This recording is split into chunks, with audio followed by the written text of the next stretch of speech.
Thank you. Working together, we will begin the urgent task of rebuilding our nation and renewing the American dream. November the 9th, 2016, and Donald Trump had just been elected as the new president of the United States. Hillary Clinton, the favorite, had lost. She congratulated us, it's about us, on our victory. In Moscow, the election result was also being celebrated. We are pleased that the best candidate has won. Let Grandma Hillary have a rest.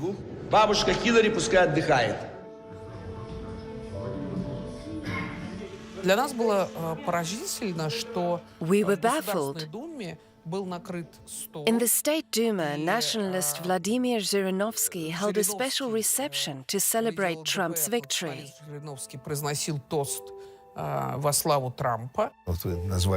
There were reports of people popping champagne corks at the time.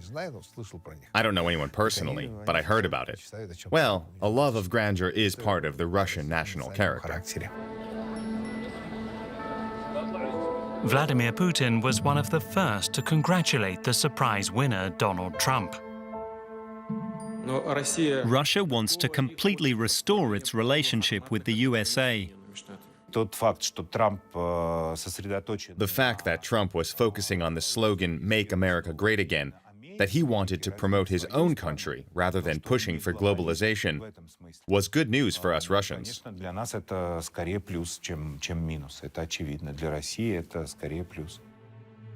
President Putin and President Trump shook hands on a new friendship. But the first 2 years of Trump's presidency were overshadowed by the so-called Russian affair. The charge was conspiracy against the United States. Did the two men illegally collude? I never worked for Russia, and you know that answer better than anybody. I never worked for Russia. There were signs of male bonding every time the two presidents met. But could a true partnership ever really develop? Could these men really become friends? Or were their states destined to remain enemies? It's all about Russia, Russia, Russia. Russia didn't help me at all.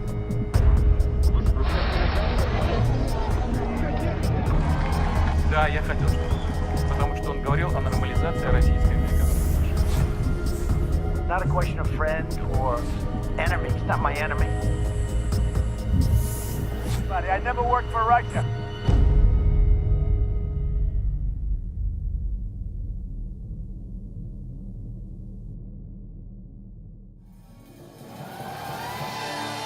Back to 2016. In the run-up to the US presidential elections, Russia's state media backed the Republican candidate Donald Trump, a man known for his affinity towards Russia. We're going to have a great relationship with Putin and Russia. Political tensions between Russia and the US had been rising, amounting even to talk of a new Cold War. The politics of U.S. Democrats and President Obama had steered the Russian-American relationship down a blind alley. The Democrats' new presidential candidate was Putin's arch-enemy, Hillary Clinton.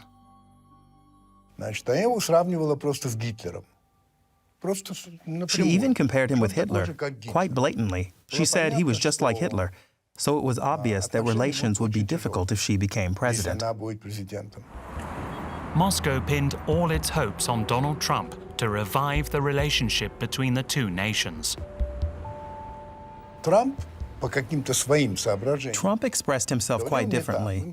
He said he would find a common language with Putin, that it was possible to work together with Putin. And that's exactly what he was planning to do. Donald Trump and Vladimir Putin, two men with two common enemies, Hillary Clinton and Barack Obama. Despite having different reasons, Trump and Putin both shared a feeling of being disparaged by the outgoing US president and the American establishment. Я думаю, что для Путина, конечно же, I think that from Putin's perspective, Donald Trump was a better prospect to lead the USA than Hillary Clinton. Putin knew Obama's position and had tried to outperform him several times in world politics, without success.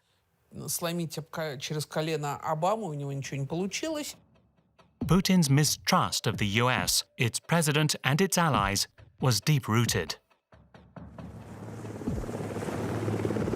After the collapse of the Soviet Union, Putin had experienced what Western betrayal actually meant: the expansion of NATO into formerly communist Eastern Europe. First Poland joined, then it was the Czech Republic and Hungary. Then it went on and on and on. Now, the Baltic states, Lithuania, Latvia, Estonia, are all members of NATO too. They share borders with Russia. On which basis should Putin or anyone else trust a word the West says? I don't know.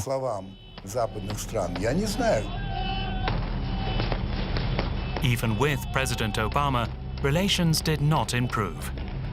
Putin was rattled by Obama's advocacy of regime change in the Arab world. У него все время создавалось ощущение, что все идет. He always had the feeling that things were moving in the wrong direction, that nothing was going the way it should. The key change was the Arab Spring. The situation in Libya was dramatic, and then Gaddafi, the head of state, was murdered live on camera. That scene must have hit Putin really hard. But Trump's dislike of Obama, on the other hand, was personal, not political. 2011 was a trial run for Trump. He launched his own unofficial election campaign, aiming to run as the Republican candidate in the 2012 presidential election, challenging Obama. Let me tell you, he doesn't like Donald Trump, and the last guy in the world that he wants to run against is Donald Trump. Trump rekindled an old rumor about Obama, claiming that his true birthplace was Kenya, and that the president was therefore not eligible for office. Trump was not, I think, on anybody's radar other than as a bit of a lark, right, in this back and forth. I mean, again, as with so many things about Trump, you don't take it seriously at first because it just seems so outlandish and bizarre. Obama finally published his birth certificate. In April 2011, at the traditional Correspondents' Dinner in Washington, the president hit back. No one is happier, no one is prouder to put this birth certificate matter to rest than the Donald. And that's because he can finally get back to focusing on the issues that matter. Like, did we fake the moon landing? A slap in the face that Donald Trump wouldn't quickly forget. His showpiece had backfired. 2 weeks later, he withdrew his presidential candidacy. But Trump declared that he would still win at the next election. Too arrogant to be true?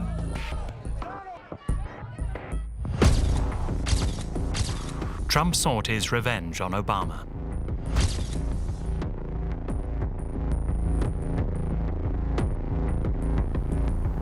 And he was not the only one. In Russia, Putin too was waiting for the moment to take revenge on his American counterpart. But first, he had to win an election himself. Yet in the run-up to the elections of March 2012, Moscow became the epicenter of an unprecedented wave of demonstrations against the government. The protests began after the parliamentary elections in early December 2011, which were hugely rigged. What happened next was what happens elsewhere when citizens realize their votes are not being heard. They go out on the streets. Putin blamed Hillary Clinton for giving the signal for the protests. Она в тот момент была At the same time, she was Secretary of State. The U.S. State Department provided funding for Russian NGOs to observe the elections. To Putin, this was direct interference in his regime. Hillary Clinton wanted to topple him and organize a revolution in Russia. Putin decided to smash the opposition and accused the US of threatening Russia and its traditional values.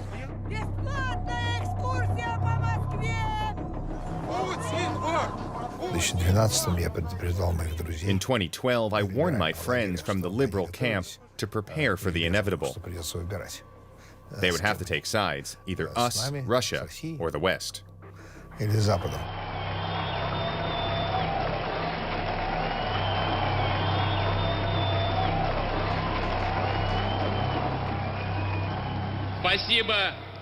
I thank everyone who has said yes to a strong Russia. I asked you, will we win? Yes.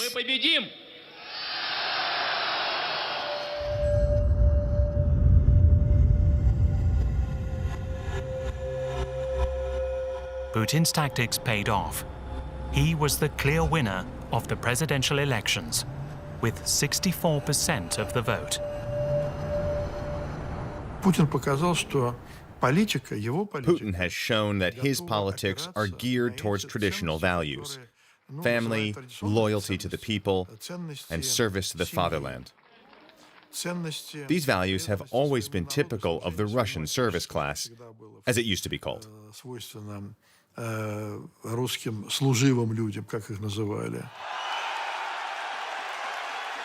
In November 2012, President Obama was also re-elected. His second term began. We have fought our way back, and we know in our hearts that for the United States of America, the best is yet to come.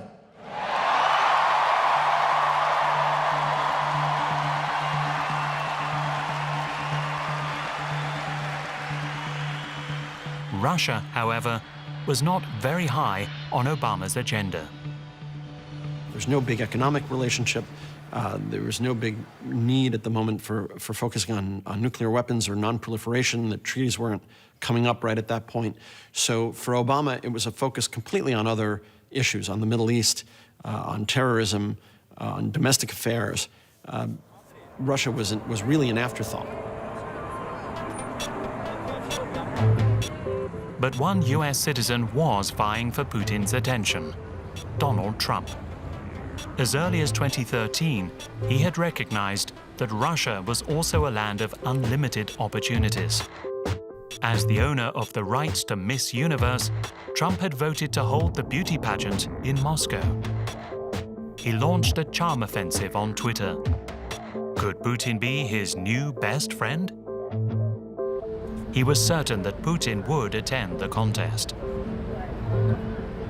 In November 2013, Trump arrives in Moscow, flanked by beauty queens. Moscow is a city that does glitz really well. And Trump, as we know, is a guy who likes a lot of flash. The more it gleams gold, the more exciting it is to him. It's an amazing location, and Moscow and all of Russia is going wild over it. So we're very happy. The Miss Universe pageant is just setting records. Russian billionaire Aras Agalarov was hosting the event. Trump had met him just 5 months previously in Las Vegas.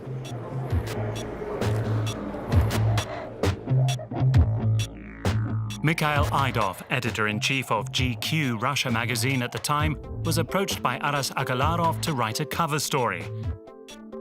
He refused. My compromise was that we're not going to write anything about the, this little horror, but like I will come and like I'll hang out at the opening party for the pageant, and I will get photographed for for the society pages. In spite of all Agalarov's efforts to persuade Putin to attend the beauty pageant, the Russian president didn't turn up. Trump's trip to Russia later fueled allegations that Moscow had recruited him as an agent, engineered by host Agalarov, a man with close contacts in the Kremlin.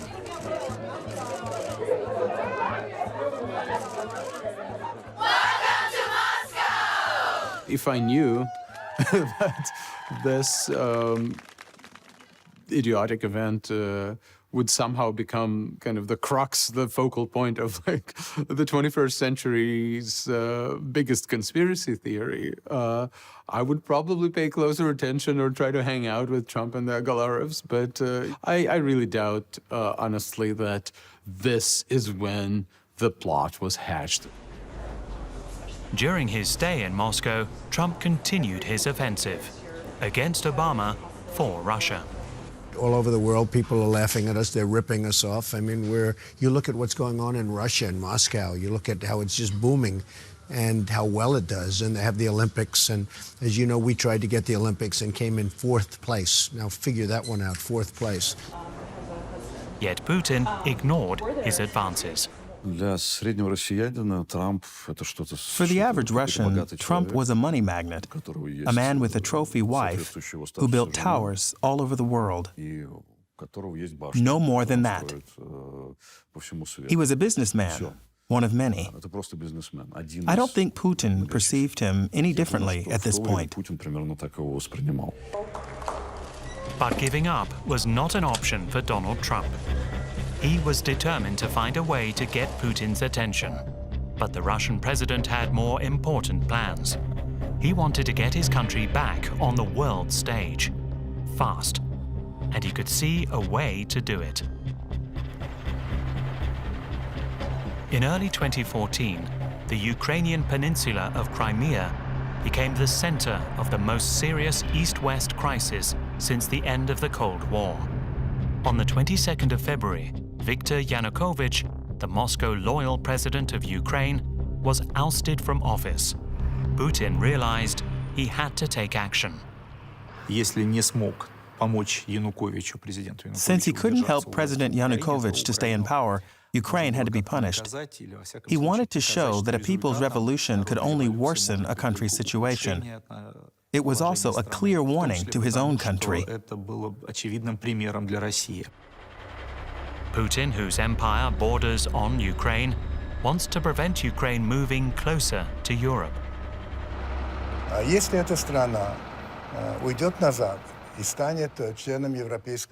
If this state joined the West and became a member of the EU and NATO, first of all, it meant that NATO troops would be stationed all along this long border. Furthermore, it was obvious that if Crimea belonged to Ukraine, it was no longer Russia's most important naval base.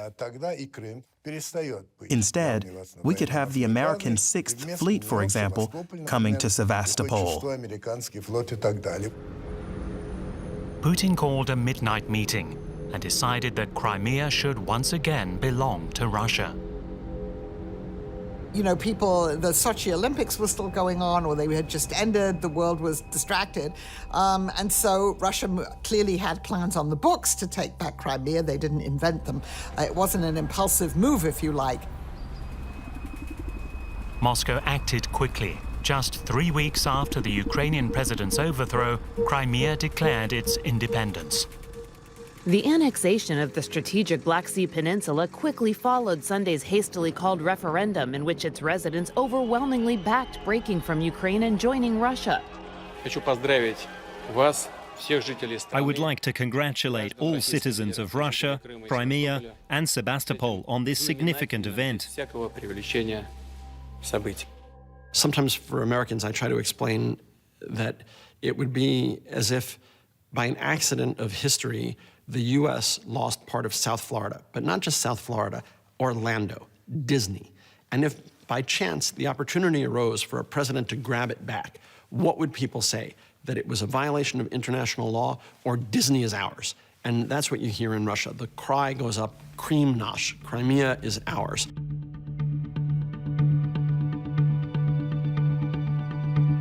The United States and the European Union reacted by imposing economic sanctions on Russia. Sanctions have arrived as the new way of conflict between countries because it's perceived as being inexpensive. It's something that's politically satisfying, There's an entire class of new sanctions experts, and they offer their services to the sovereign and the Congress and the president. They're all very interested in having these services. At the Nuclear Security Summit in The Hague in March 2014, Barack Obama attacked the Russian president again. Russia is a regional power that is threatening some of its immediate neighbors, not out of strength, but out of weakness. Obama's derision only served to encourage Putin to advance further into Ukraine. Tensions rose in April as fighting erupted between pro-Russian and pro-government forces in the East Ukrainian Donbass region.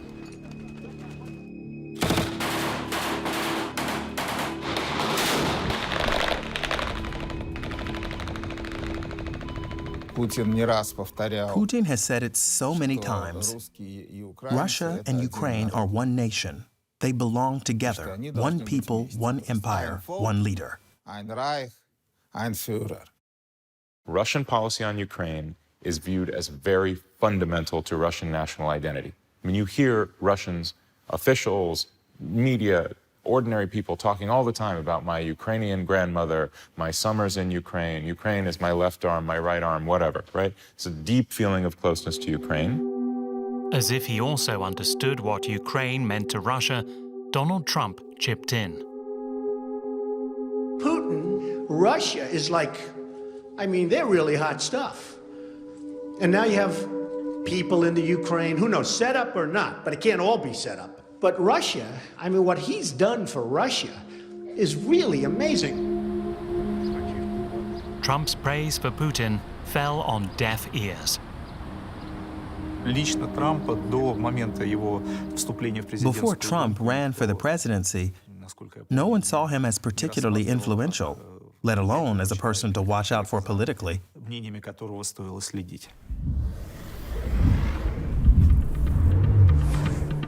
As a penalty for the ongoing fighting in Ukraine, the US and Europe imposed new sanctions on the Russian finance, energy, and defense sectors in September 2014. Putin retaliated.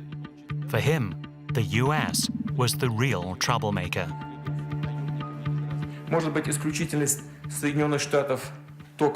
You might think the United States' special position and leadership was really a blessing for us all. Well, let me tell you, this was not the case.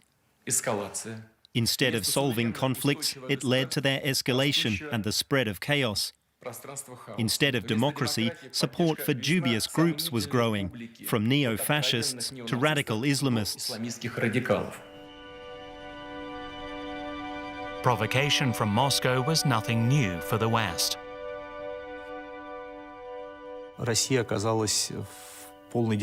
After annexing the Crimea and the events in East Ukraine, Russia was in total diplomatic isolation. Putin was virtually ignored at the G20 meeting in Australia. He left it early. Putin needed a new front to demonstrate Russian strength. He found it in Syria.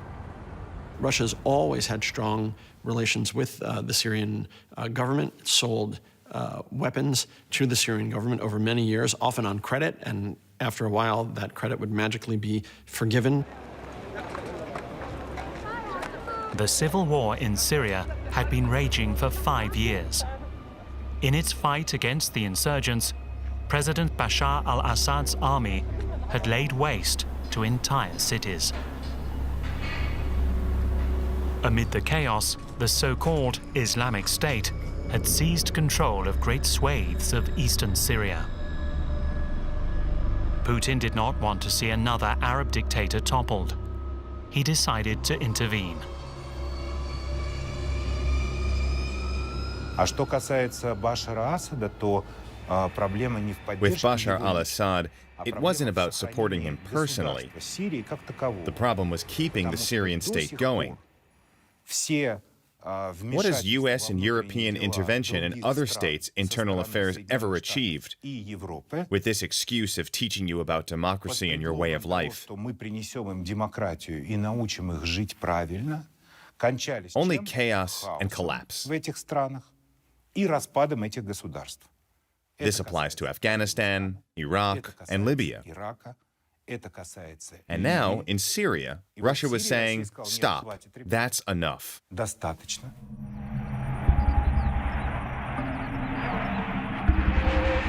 On the 30th of September 2015, Russia launched its airstrikes. Officially, they were targeting Islamic terror militia. Putin's American champion gave it his full backing.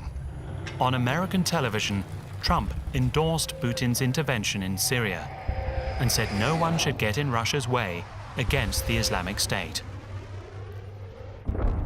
Yet Trump was alone with his message of support.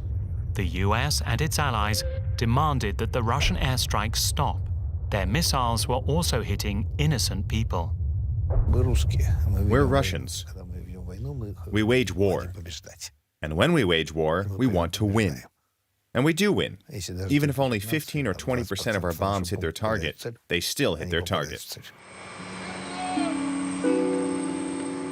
Russian military support changed the situation in Syria dramatically, in favor of the Assad regime. The international community could no longer ignore Putin. He needed a breakthrough, an opportunity to return to the world stage. He wanted to regain his place at the table with the other players. Russian intervention in Syria was his ticket. They went in there, they started the bombing campaign, and they really forced the US to talk to them. And ever since then, you know, the Russian and American militaries have been engaged in deconfliction talks on a daily basis. At the same time, Donald Trump was eyeing the US presidency once again. He had already launched his election campaign in June 2015. I am officially running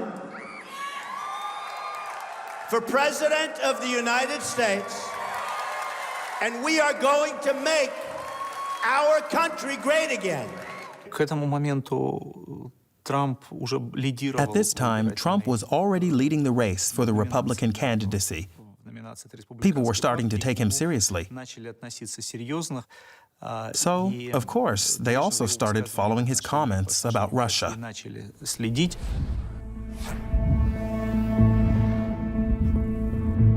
Trump's attempts to curry favor with the Russian president finally paid off. In December 2015, Putin mentioned Donald Trump in public for the first time. He's a very striking and no doubt very talented man. He appears to be the great favorite in the presidential contest.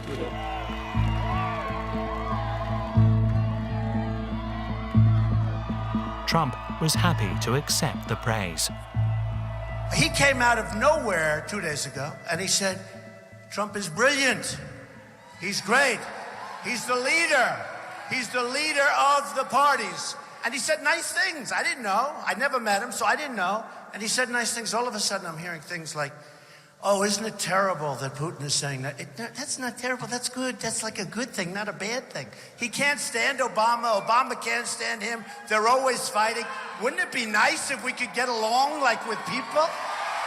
You know?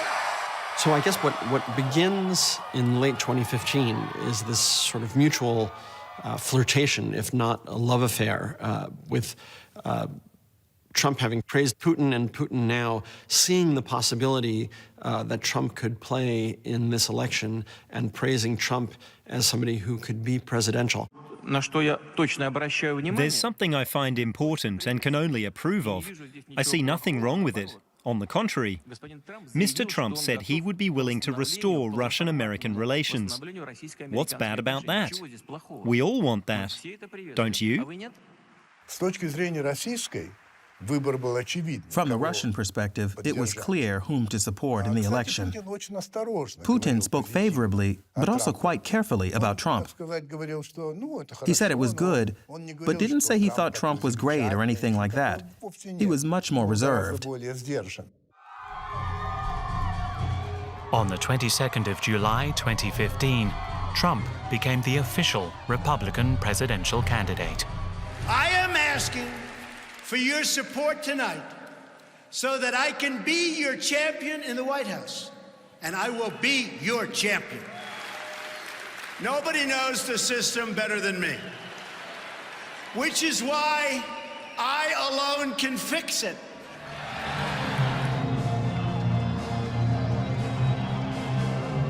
Trump presented himself as Putin's Western kindred spirit. Due to his character and his upbringing, he didn't just like Putin as a politician, but also as a person with a personality similar to his own, with strength, trust, consistency, and enormous resilience. Just like Trump himself. A few days later, Trump appeared before the press. The question came up again. Would he recognize Crimea as Russian territory when he became president? Or lift the sanctions? We'll be looking at that, yeah, we'll be looking. Go ahead. His comments contradicted both US government and NATO policy. Both wanted to keep sanctions in place until Russia returned Crimea to Ukraine. But Trump saw NATO chiefly as a competitor to the US.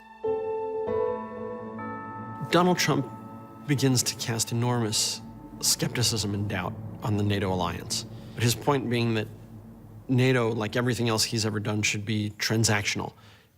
How much the United States is paying versus how much other allies are contributing should be the determinative factor rather than the idea of collective security that has been the bedrock of the alliance since its founding.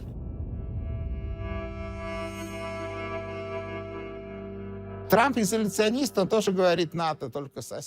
isolationist. He says NATO is sucking away American resources. He believes this, yet he understands nothing about foreign policy, nor does he wish to. And I'm sure that from Vladimir Putin's point of view, this is music to his ears. In July 2016, Hillary Clinton made US history as the first female presidential candidate of a major party. And so, my friends, it is with humility, determination, and boundless confidence in America's promise that I accept your nomination. In the same month, she accused Russia of interfering in the presidential elections. Russian hackers were alleged to have stolen and published emails from the Democratic National Committee. Their aim was to sow seeds of discord in her party to benefit Donald Trump. In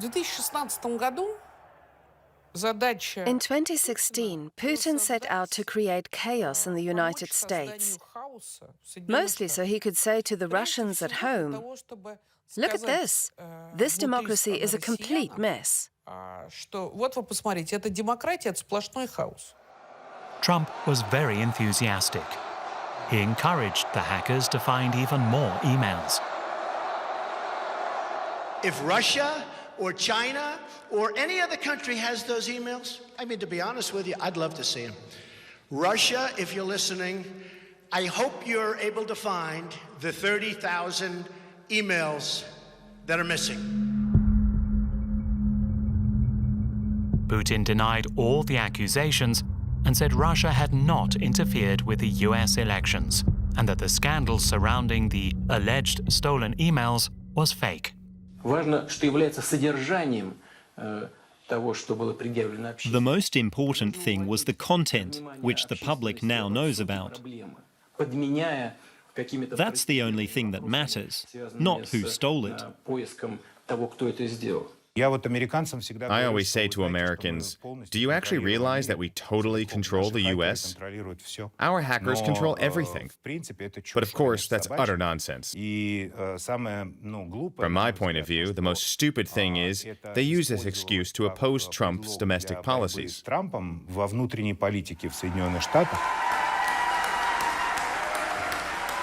On November the 9th, 2016, something that very few people had thought possible happened. Hillary Clinton lost the presidential election. This is not the outcome we wanted or we worked so hard for, And I'm sorry that we did not win this election for the values we share and the vision we hold for our country.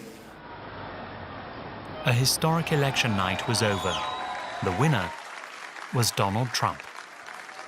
I pledge to every citizen of our land that I will be president for all Americans, and this is so important to me. There was applause from Moscow, too. So this is not only the victory for the Americans who defended their democracy against the liberal globalist elites. No, this is the victory that American people brought to the whole world. The reality is a great number of Russians felt vindicated. They felt that something right had happened. Now justice will be done and Russia's grievances will be respected by a new American president. We are the champions of the world! At the end of the day, Trump stands for protectionism in the economy and for greater U.S. sovereignty. He doesn't want any migrants in the country, for instance. His way of thinking was much closer to Putin's. So was the outgoing President Barack Obama now history? Not quite. He still had one card to play. In December, his government expelled 35 Russian citizens in retaliation for Moscow's alleged interferences in the elections. But there was no reaction from Putin, yet. We only react when we can benefit. Obama's presidency was more or less over. Why should we have wasted our political capital? Even in 2014 or 2015, he could no longer do a lot. Putin signaled that Moscow was waiting for the arrival of President Trump in the White House and would solve the problems with him. Putin didn't want to start the relationship with President Trump off on this sour note and instead sent Trump this positive message. Trump responded and said Vladimir Putin was very smart in not retaliating. Putin even defended the newly elected president, even giving a surprising answer to questions about rumors that Russia had compromising material on Trump, including images with prostitutes during his visit to Moscow in 2013.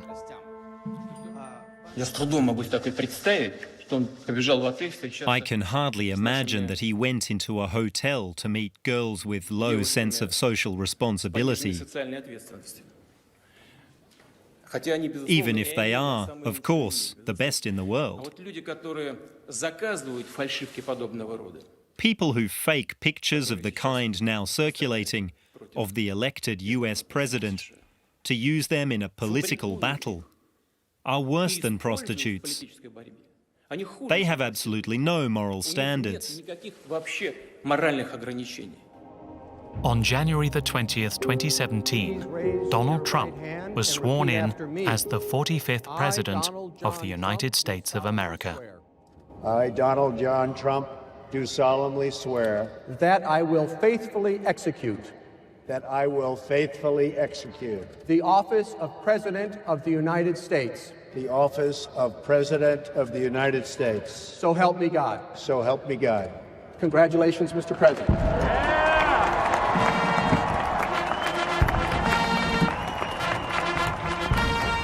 Would the relationship with Moscow now be rebooted?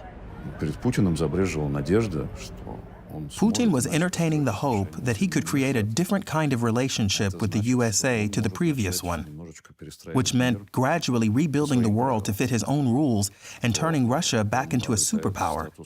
He and Trump would make a deal on how the rest of the world would live. But Moscow's hopes of a fresh beginning with Washington were soon dashed. First of all, by Nikki Haley, Trump's new ambassador to the United Nations. Haley's first appearance in February 2017 marked a tougher stance.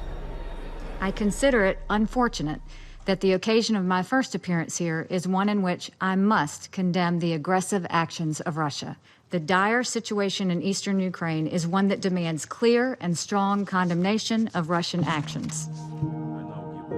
Contrary to all of Trump's previous comments, Ambassador Haley confirmed that US sanctions would remain in place until Russia withdrew from Crimea. The US government's anti-Russian tack continued. In March, FBI Director James Comey confirmed that his agency would conduct an official investigation into the Russian government's alleged interference in the 2016 US election campaign.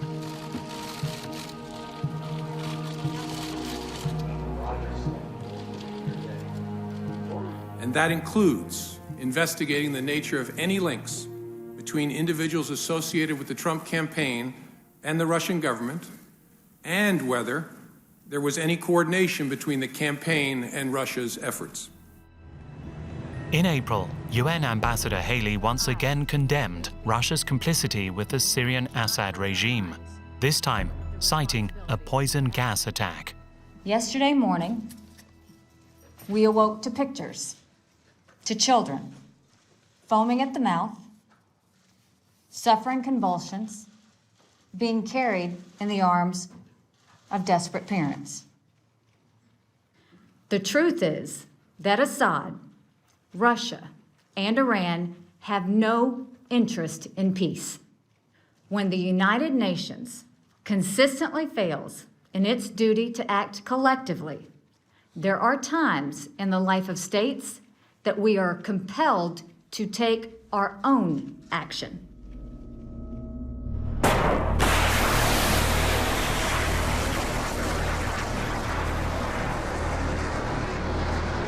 Three days later, US missiles hit the Syrian military airport, where the poison gas attack was allegedly carried out.